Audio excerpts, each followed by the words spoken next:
August 18th. I will go ahead and call the meeting to order.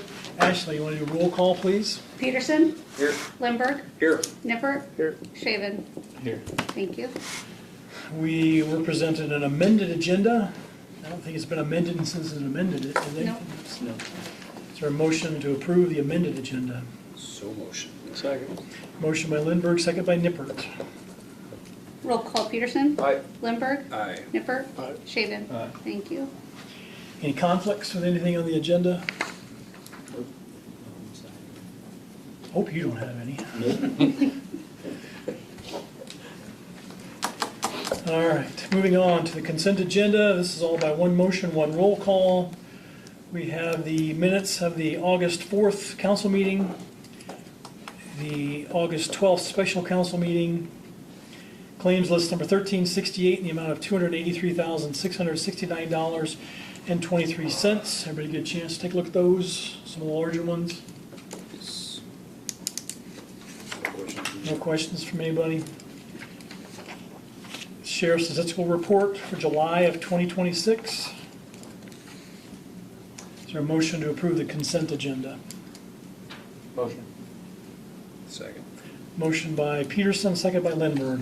Roll call Peterson? Aye. Lindbergh? Aye. Nippert? Aye. Shaven? Aye. Thank you.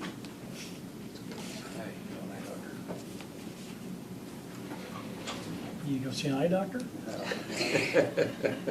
don't think he's in right now. You're good. Go ahead. You good? Call Nick. Richard poke you? All right.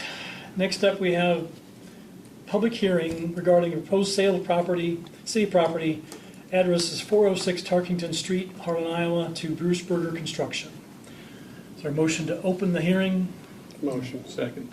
Motion by Nippert, second by Shaven. Roll call Peterson? Aye. Lindbergh? Aye. Nippert? Aye. Shaven? Aye. Thank you. Everybody get a chance to take a look at the information in the packet about this property? Pretty self-explanatory. Yep. Any questions about it? Anything City Hall, No, written, no. verbal? Nothing? No? No objections? Okay. Motion to close the hearing. Motion. Second. Motion by Peterson, second by Shaven. Roll call Peterson? Aye. Lindbergh? Aye. Nippert? Aye. Shaven? Aye. Thank you. Out of that, we have resolution 2650 for the sale of city interest in real estate, 406 Tarkington Street, Harlan, Iowa, to Bruce Berger Construction, the price of $25,001. Any discussion about that? Is there a motion on resolution 2650? So motion. Second. Motion by Lindbergh, second by Peterson. Roll call Peterson? Aye. Lindbergh? Aye. Nippert? Aye. Shaven? Aye. Thank you. Also with that, we need to look at approving, extending it to 36 months instead of 24 months on the real estate purchase requirements. So this is Bruce's request because of the property he's gonna be building there, 3 homes Okay. potentially, so he needed a little bit of extension to be able to clear the area and start the project and get those all completed. So the plan going forward is to have, if it's more than one property, we'll go 36 months. If it's just one home, we'll go 24 months. And we'll have that in a contract and agreement out later in the future. So do you have to adjust our wording, what we already have out there? Yeah, just We'll put allowing that 36 months, yeah. Okay. Up to 36. Up to 36 months, yeah. And the standard in that bid form is the 24 months, 2 years? Yeah, Mhm. Is that- that's the is that standard what one Jenny that brought we up there have. last time about maybe Mhm. eventually looking at changing that? Yep. Okay. So any future ones, we'll have those, any multiple homes, we'll do 36 months. Okay. Okay. So we probably need a motion then to change that to 36 months on this one? Yep. Motion. Second. Motion by Nippert, second by Shaven to change it to 36 months. Roll call Peterson? Aye. Lindbergh? Aye. Nippert? Aye. Shaven? All Thank you. right, thanks Bruce for asking. Yeah. Thanks. Excited. Lots of work. Yeah. Work on the city is appreciated. What are you still doing here? Should you be out the door? I got 36 months. You got 36 minute clock started. Twice Why don't you sign something right now? Get him out here, we get him moving. Thanks, Bruce. Good now. All right, next up, we need to review and approve a hen request for the Sanders family.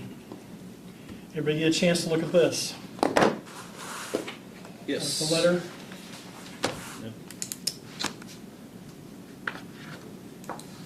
So, Is there someone here want to make some comments about the letter? I mean, you want to talk about it, Jarvis?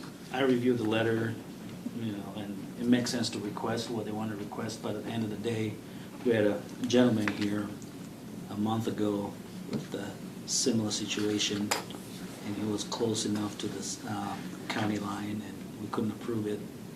So my concern is we do it for him, we have to do it for everyone else, because each individual has different scenarios and stuff, or request in regarding to having chicken in the community. So I would just push that back to you guys to make that decision, but I just want to reference to what happened in a month ago when the request was. Well, I think this goes back even farther. I think upon history, wasn't this entertained as a possible ordinance change back in 2019? That stopped at the council as far as that with chicken, hens, no rooster policy. I guess as far as that, I mean, to piggyback, I mean, I see Jordan and Crystal here. I don't know if they're wanting to speak on. I mean, they put together a very thorough letter of request to us. You know, like I said, I certainly recognize the educational portion of it for kids. I mean, by all means, like you state, your kids are in 4-H in those aspects, but we have to look at the aspect of it of setting fair, firm, and consistency. You know, we deny, like Jarvis said, a guy here that was here a month ago, an older gentleman who had an emotional support animal with a letter from his counselor and his VA, and referencing to how it would be good. When you look at the overall picture of it, referencing how you state like you don't want to circumvent the code 5506 with the livestock being educational purposes, but then you're referencing our code of 113, where it's us as a city as the governing body to be able to make a decision in relevance to that. We have to take in a whole bunch of considerations of, I'm not saying that you wouldn't, and this isn't to call you guys out on anything, but you have to look at, okay, so the animal care, the nuisance, the neighbors that are coming to it, you know, we have 100-degree temperatures in the summertime. We have below temperatures in the wintertime. Are you adequately prepared to handle those chickens? I mean, or those hens during that time frame? I mean, I'm sure you probably would build an exceptional coop for them. But then we have to look like animal waste. You know, like how you're taking care of that, and then we have to go by and check, like and inspect it, like through our city code inspection, and then we have to look at the fair, firm, and consistency. Because if we're going to do this, and we're going to say we're going to open this up for educational purposes, we're just opening a whole ball of wax on this, because then everybody could come in and say, hey, I would like to have 2 cattle in my yard for educational purposes. And I'm not like disrespectfully saying that, but you have to understand it from our aspect of too. Where would we draw the line to say, okay, if we allow you to have 3 hens, and the next person comes in and then we don't request that, then we're not looking fair, firm, and consistent. When the city's policy has been, as far back as I could review, was to not allow it. Because of the outside growing health safety concerns, nuisances, and I'm not saying that you wouldn't take care of them, but you have to look at the health and safety concerns. I mean, you know, hens bring parasites, hens bring critters, hens bring, you know,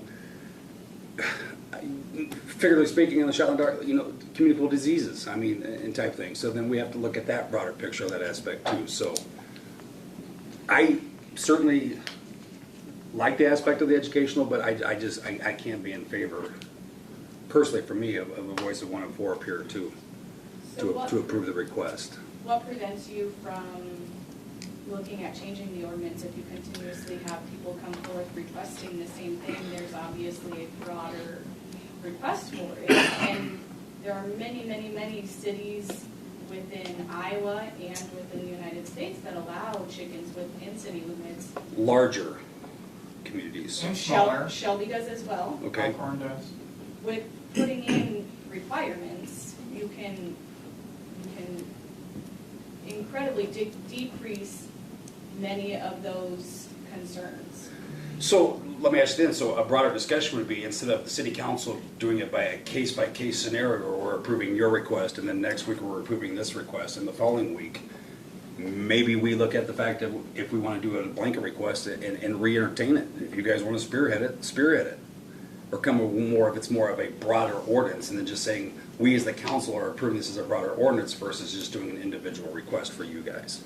Which is fine, and I have no issue with that. In your code, it says that you guys are the overruling authority, and you have case-by-case scenarios where you can approve or deny whatever you so choose.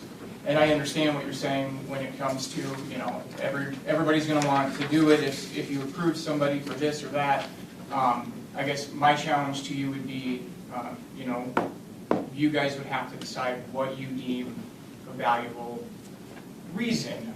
You know, our kids don't go to school in Harlan, they are homeschooled. So it's more of an actual education piece than saying, you know, our kids go to school, but we want to have chickens to teach them that they're chickens, right? You know, and another question that I would have is, you know, we talk about nuisance things. I can tell you for a fact that there are substantially more dogs that are far more of a nuisance than 3 hens are, especially when they're adequately taken care of. Do dogs fall under livestock? No. But my There concern have to is be if we have licensed. issues with dogs already, we have issues with cats, and now we're gonna add chicken. You know, it's just compiling and makes it hard for code enforcement to go ahead and enforce those. And another so- thing is, it's gonna attract critters, so you have to look at the pros and cons, and how many people really wants the chicken in the city limits. So that's the project probably the citizen needs to do, come together, come up with a game plan. If there's 120 people wants chicken, then we can sit down and evaluate that. But individually, 1 or 2 requests every year doesn't justify for us to take that risk. Have you entertained, I mean, obviously with the homeschooling aspect, like anybody locally farming out here that would be willing to have your children out on a Oh, farm that has absolutely. We have those? lots of friends that have. Use But that there's as a difference educational. between going out to somebody's farm and trying to raise chickens at somebody's farm versus being able to have hands-on education with them every single day. I mean, like, people who show chickens for 4-H, you can't simply go out once a week and do your care with them and try to gain this, you know, relationship with them and then show them at fair. Like, it has to be a daily thing that you build up trust with them. And I think everybody knows we all have busy daily lives, every single one of us, and to try and like have the time to go out to somebody's farm to handle chickens every single day is just not, it's not likely. Well, I think it's likely. I mean, anything's possible. I mean, Yeah, in you can do reference to anything that, I with mean, just ones. yeah, I'm not gonna, I'm not meaning this by any disrespect. No, I'm just saying, absolutely, I mean, we want to we have to open look out, I conversation. mean, in relation to your education too, but then we also have to look out for other people and neighbors that may not be in favor of this. Have you spoke to your neighbors? I mean, are they in favor of this, of having hens? I mean, have you done your research on that part? Every neighbor that I have talked to is just fine with having them there. I haven't had any objections or anybody that has questioned.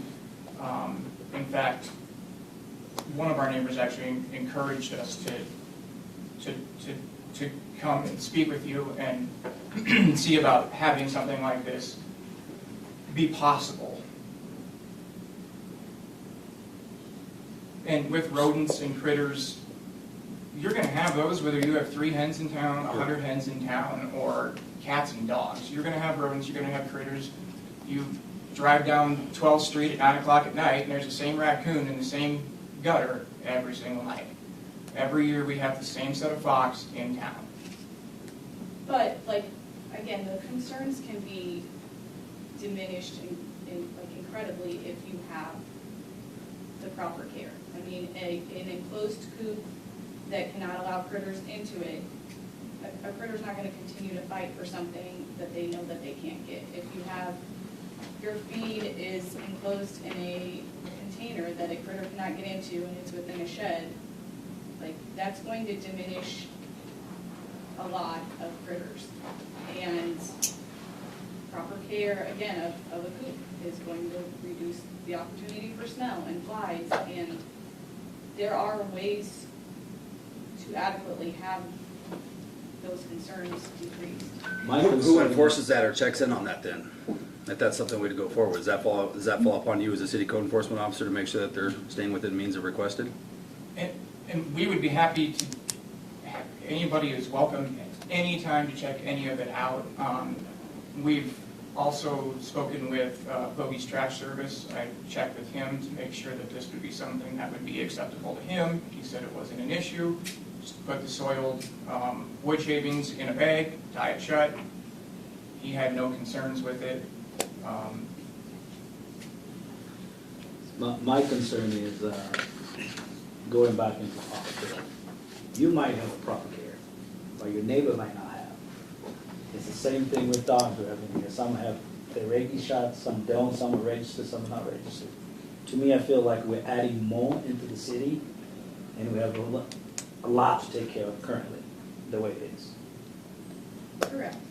But I think it's also not exactly fair to punish somebody based on somebody else, right? Like, I don't think we're punishing how can anybody. you say, well, you can have dogs, or you guys didn't take care of your dogs, so we're just gonna not allow dogs within the whole city. I mean, you know what I mean? Because this is not allowable yet, but opening that gate Right. could. I understand, but what I'm saying is, you're saying that we have, the city has these issues with the animals that are already allowed, so you don't want to allow more animals. Yes. And I understand that, but then you're also saying you don't want to allow these because you already have issues, and like, that's kind of like, I don't know. It's just adding more issues on top of what currently we have, we're trying to handle. That's what I'm trying to say. No, and I understand And that. it's tough, for code enforcement officers to go in every house looking for chicken, make sure things are done properly. We have people not mowing the yard, junk vehicles and all that stuff we're dealing with. I feel like adding more into it, it's just gonna create more issues. It's a constantly issue. So we're trying to figure out what we need to do currently with what we have. Cleaning up houses, making sure dogs are registered and things like that. We have a lot of stray cats outside running around the city. So me, I feel like we're adding more. I know for you it's educational, you can be able to do a proper care, but not everybody's the same. Some people will get 10 chickens, just let them loose running around the backyard. Right. I got a question here, and this is probably more on the city aspect side. Have we, and it seems like when this gets cited, I mean, in our code of ordinances, which is, what, 587 some odd pages, have we, were there referencing under the fact of, the authority is specifically provided under, 1-13, and then under the 5506, the clarity or the clarification, I guess, in what I'm looking for in the applicable zoning aspect of that, of checking with Todd and our city attorney for clarification regarding how those two lump sum in together. Do you understand what I'm trying to ask, I guess, basically? I think the legal interpretation of it is confusing, and I'm not saying that it was worded incorrectly on their part, but we're checking in and we're utilizing, because if you look at 113, to us, it's just general standards for action. I don't need to recite the code because it's a pretty short paragraph, but as far as what that gives us under reasonable, prudent person in certain circumstances, and exercising of the police power of the council and any of commissions, but utilizing that in a standard and following and coming along with, like, where they're representing code 5506. Like, is that a generic term of standard that says that the council, because I mean, I think there needs to be some separation of that. If you understand what I'm trying to explain, is utilizing that code and referencing, and then coming back and referencing code like 5506, the livestock, where it's asking us to provide back in an official writing of why is the governing body the way we're pleased. If we just vote to say no, then it's down and dead in the water, correct? Yep. Okay. But I would just ask for some further clarification from that. And I can address Todd on that on an email if you want to make it a little more sense, to see if that needs to be reworded for ordinances and grants under the city council. And just showing that you guys have authority to. Well, yeah, I make mean, that final yeah. decision. I mean, to provide the clarification, I guess, essentially regarding the interaction of the two together. I mean, as they did. I mean, I'll give you guys kudos. You guys did your homework, because if you read it, I could see where your clarification and request comes from. But as a legal governing body, I'm not an attorney. I guess, and to answer the question, as far as a written answer back, the legal interpretation, I guess, should be separate from the policy decision, whether the council decides to move forward with it or not, overall. For the discretionary authority, I guess. That would just be my only request for the city staff.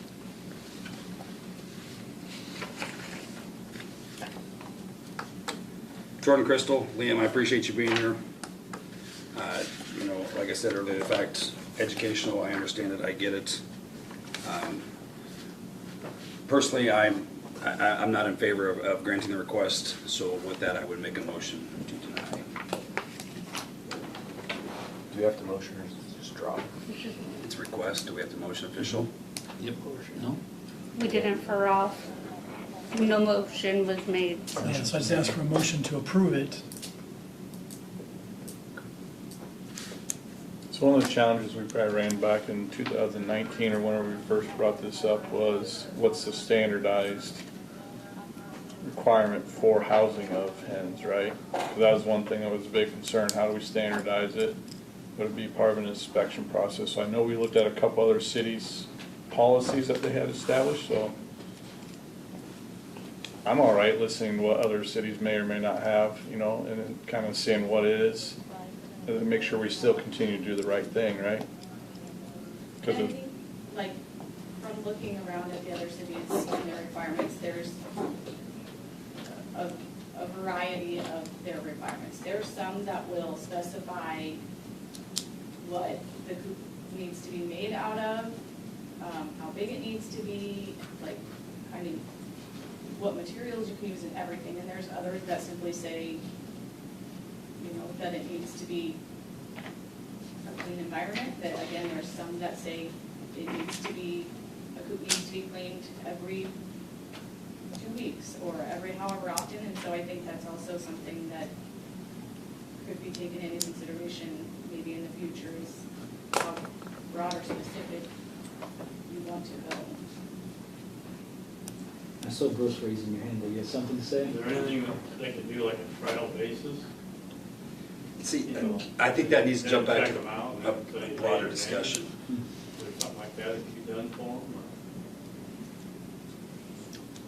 you know, then just, like I said, like a trial thing there and let them do what they want to do and then inspect them and stuff and see if it's okay or not meeting whatever you think, or I know the other rules are rules, but. I don't think we can have a trial basis if you don't have any rules, so. Yeah. Right. I think the way it sets up now, it's just either. Then we're gonna have to go back and tell everybody else that they can have a Yep. trial basis. Yep. Or get it in front of a committee. But but we just told a guy a month ago that he had to. I understand that, but I'm saying like I mean, the fact of the request coming in too, I mean, it's not something that we just completely, I mean, we can Right, deny, it's we not can gonna deny go it. away. But we can say, we can have a broader discussion on it. Right, So then if I it comes agree. back to like it did in 19, and if it's something that the city's entertaining, we look at guidance from other cities that say, okay, if this is how we started it, this is how we implemented it, because obviously we know the request isn't gonna go away. Right. I mean, I think as cost of, I mean, whether you're using it for educational purposes or using it for food purposes in that matter as well, but there's a lot of moving parameters in this aspect. I mean, for us, I mean, at this point in time, I mean, I still stand where I stand, but like I said earlier, I would not be opposed to having a broader discussion and relevance to it, to possibly entertaining it, to look to see if we maybe need to amend in an ordinance or allow it or set a set of policy and within that, you know. So I think we need to do our due diligence first. Correct, and that's what I'm And saying. Reference to other cities, what they're doing, do a research, come up with a decision. So if the requests come in the future, we can say, hey, we did our part, this is where we're standing. And I think the previous resident and you guys are like perfect candidates. You know, you've done your research, you know, you've come to council. Unfortunately, not everybody's gonna do that, have the same standards, same research. So, you know, I think there definitely needs to be broader discussion in the future for people like you. Okay. So hearing no one, so you want to make a motion to approve this one? Okay. Thank you for your time. Coming. So, Discussion. quick question, if you'll entertain it. is there anything we can do moving forward to present you guys with some more information? Like, a year ago, I put together a 9-page document outlining what other towns were doing, all of the things you just talked about. I have no issues helping acquire whatever information or whatever you would like to see moving forward. Okay, yeah, that would be great, if you can share that information, just send me an email, and I'll still do my due diligence, also still Absolutely. reaching out to other cities, and we'll put things together and discuss that with the council and come up with a game plan. I don't know which committee that'd even be under. What committee would that go to, like if that was to be a subcommittee discussion? Public safety? I don't know. Yeah. I'll ask other Yeah, cities. I would- what I they would- put in what I would ask that, category, see. yeah. All right, Thank you. next up, we need to receive and file Park and Rec Committee meeting minutes from August 11th of 2026. Is there a motion to approve? Motion to file. Second. Motion by Lindberg, second by Peterson. Roll call Peterson? Aye. Lindberg? Aye. Nipper? Aye. Shaven? Thank you. And out of that meeting, we need to review and approve recommendation to approve the RFP for cyclone tennis courts. Is that Yeah. Mr. Miller or Jarvis, you want to address that? Tim Miller put a lot of work into this, so I'll give him credit and opportunity to present this. So we're just looking at getting cyclone tennis courts updated, doing some crack sealing, repainting the lines, the whole surface, and then we have some bird bass, some loose asphalt to fix and that, and just to bring it up to speed. We did the same thing with Potter tennis courts probably 5-6 years ago. And we're just looking at doing that again this year for cyclone tennis courts. We're also looking at the option of, or a couple different options of doing it with just the 2 tennis courts like it is now, but having them paint the pickleball lines and we can use the temporary nets. Or a second option is actually getting rid of one of the tennis courts and putting in 2 pickleball courts on the other side with permanent nets. We're just kind of looking at what our cost would be for that, to do that. So this is just a request to get bids to do this project yet this fiscal year.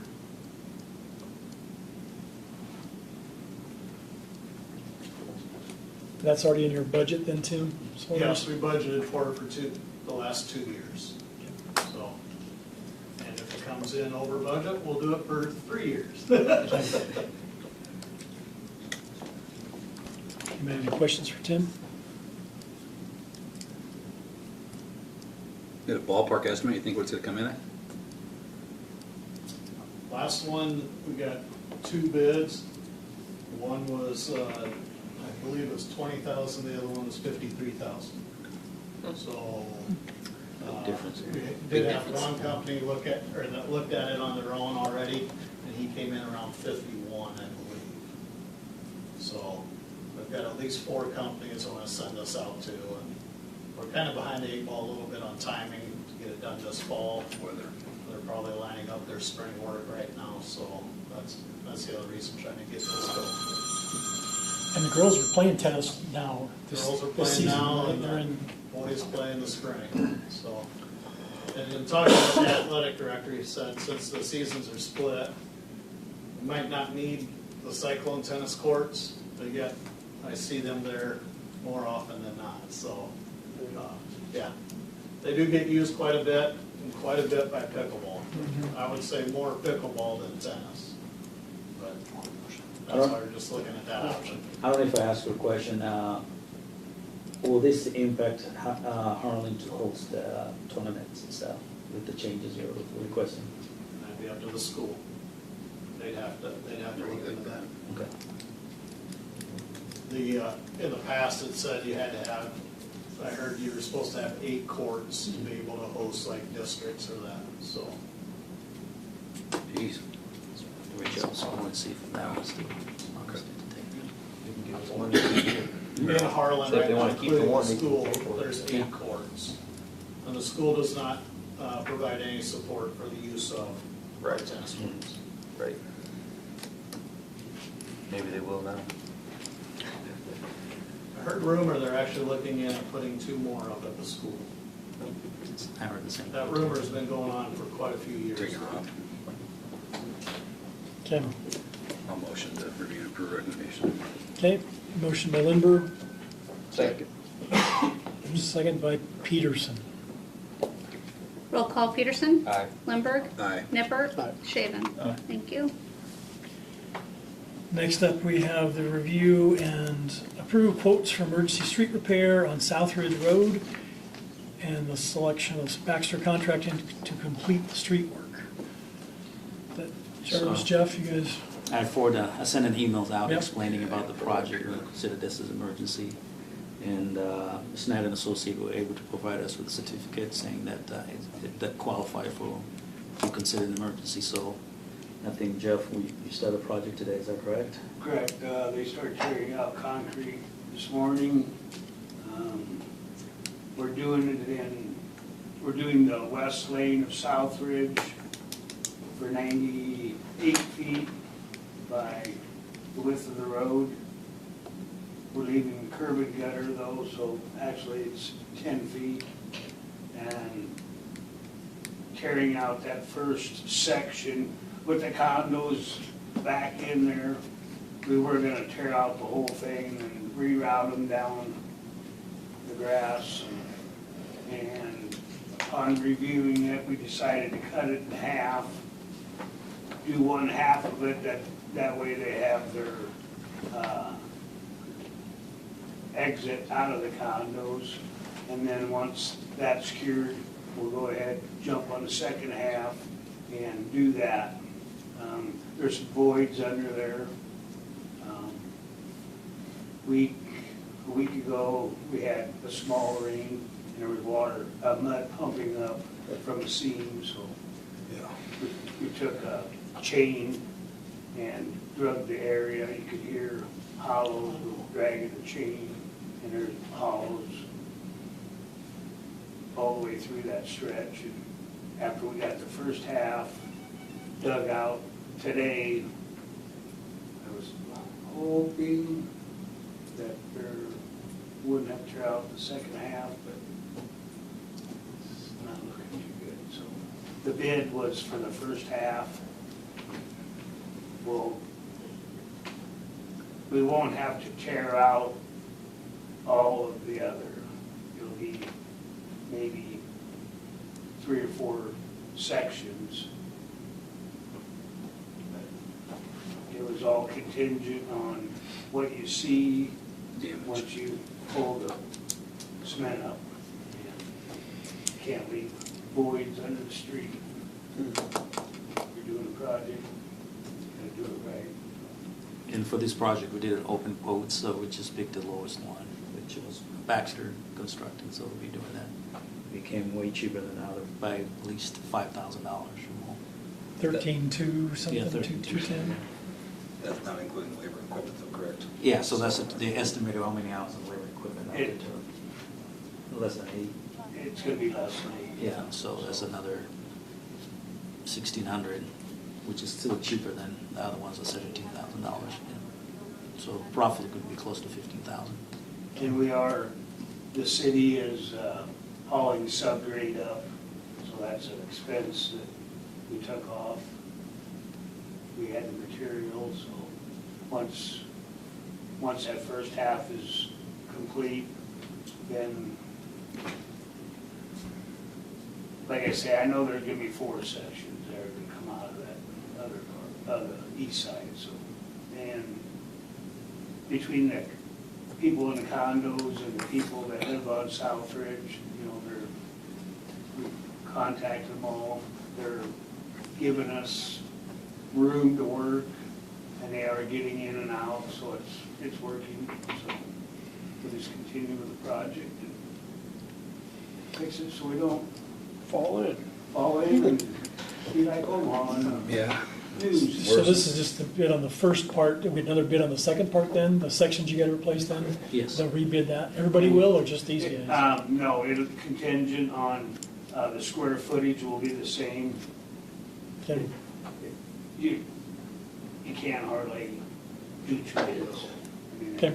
you don't know what you got underneath until you tear it up. So, Okay. But that additional cost will be shared with the council, so for and this with information. the emergency style permit that we got, you don't have to go through the bidding process. But we got bids for the first half, contingent on the second half, so there was no reason for bids on the other side, so. All right, is there a motion to approve this Motion. And hopefully, project? we got most of the grade done today, hopefully we'll be pouring tomorrow. Nice. Motion by Nippert, Second. second by Lindberg. Roll call Peterson. Aye. Lindberg. Aye. Nippert. Aye. Shaven. Thank you. Thanks, Jeff. City Administrator's Report. I don't have much going on here, but I'll share. The river access project is moving forward as planned. It's almost completed. We got 12 working days remaining, and then the concrete work is completed on the river access. So the remaining work included seeding and fencing. So those are the two items that we're going to be working on. Apron expansion project is also moving forward as planned and is almost completed. The contractors installed the final tie downs that previously were still part of the punch list. And they repaired the drain covers for the airport there too. So the only remaining work is seeding and mulching for that. And I attended safety training with IAMU and also attended the Shelby County Chamber of Commerce annual members meeting and Harlan Rugby after action review meeting.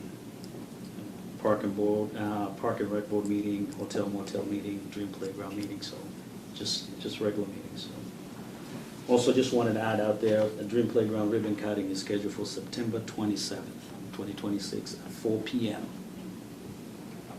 And Say the date one more time. September 27th, 4 p.m.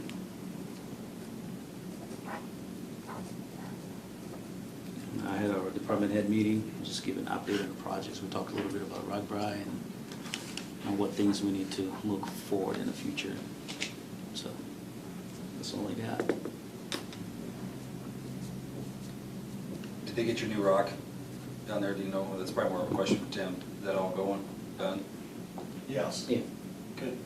I believe the last load was delivered last week for that, so all the grading is almost done. Everything looks pretty happy. Perfect. How much it came back to? Is it 9,000 something? Some change for the cost. The cost, we don't have the final numbers in I yet. think there's an up here, up in there. It shows like 9,000 and some change, but I don't know if that's the final number or what. Yeah, I haven't seen it. Okay. Better than 60. Yeah. Thanks, Jarvis. Under my report, I have to appoint Amy Hoffman to the library board for a 4-year term to expire July 1st of 2030. Need a recommendation or motion to approve Amy Hoffman. So motion. Second. Motion by Lindberg, second by Peterson. Roll call Peterson. Aye. Lindberg. Aye. Nippert. Aye. Shaven. Aye. Thank you. Paul Plum, Shelby County Chamber of Commerce and Industry. Thank you. As Jarvis mentioned, we had our annual luncheon. Thanks to all those that were able to make it. Appreciate you being there. We had the Hotel Motel Committee meeting, went over some bylaws for that organization. Harvest Fest is right around the corner. We had a planning meeting start for that. And then attended a meeting in Audubon last week about a few different things. One was succession planning for small business. And then the IEDA has a business incentive for growth that started at the beginning of the year. They went over that. And also new market tax credits. Met the folks that administer that. So that was a real good meeting to attend. Had a ribbon cutting for D&L Laser. They're from Manning, but are expanding into the Shelby County market. And then met with the organizer of Harlan's 3 art shows and kind of got up to speed on what goes on with those. and then attended the Welcome Back Teachers Breakfast on Monday, and then just wanted to put a shout out for Roaring to Harlan coming up Thursday night. Any questions for what we have going on? Thank you. Thanks, Paul. Thanks, Paul. HMU, Joe Ruschenberg. Hello, everyone. Joe, No big projects going on, just kind of some day-to-day stuff. Gas department, continue to replace some gas meters. Some are pulled out to test. Some are just older to where they're actually getting replaced also, not into the system. So many we got to replace per year due to age. Water department, there was a main break last night, 12th Street, right across from DQ. I think they got called out about 11:30, whatever, got it repaired sometime in the early morning. So that's buttoned back up. Electric, they're continuing to change out some transformers that have some small leaks and or are leaning, and then working to level those up, so just some maintenance on that end as far as transformers. And then the last thing I have, we had a new apprentice that we hired, lineman, Caleb Wakehouse. He started yesterday. Basically just to kind of keep things going there, because we do have some linemen that are, getting close to retirement age, so it takes those apprentices typically, about 4 years to go through the apprentice program. So just trying to keep things going, because there was one point there where we kind of got behind the 8 ball and we only had like 2 actual journeyman linemen, and they were trying to take care of call, every other week, and so it's just trying to stay ahead of things, basically why we hired him on. Any questions? All right, thank you. thanks, Thank Joe. you, Joe. Appreciate it. Comments from the public.